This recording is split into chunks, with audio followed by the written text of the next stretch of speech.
রাখিনি। পরে আমরা এতদিন মানে লেগেছিল। তবে আপনার মানে কতদিন হলো তো টোটালে? প্রায় 1.5 মাস হয়ে যাচ্ছে। 1.5 মাস হয়ে যাচ্ছে।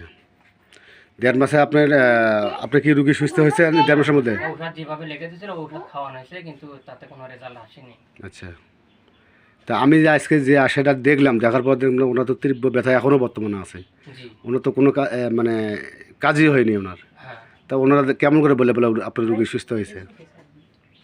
না, সুস্থ বলছে যে 1 মাস পরে যাইতে বলছে, কিন্তু ঔষধ খাওয়ানোর পরে যে সুস্থ হবে বা একটু ব্যথা ব্যথা কমবে, কিন্তু এরকম কোনো ব্যথা কমেনি বা সুস্থ হয় নাই। তো আচ্ছা। পরে অনেকে বলার পরে আপনার কথা বললো, সেখানে আজকে যাই যাতে কথা বলার পর আপনি আইসে গেছেন বা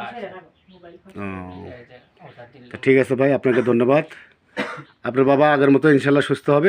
একটু কিছুদিন ধৈর্য ধরতে হবে। আপনার যে রোগটা আপনার টান ধরে আছে না, ওই রোগগুলো আপনার যখন তেল পাক দেবো বা সবই দেবো, উনি আস্তে আস্তে আগের মতো ইনশাল্লাহ ফিরে আসবে।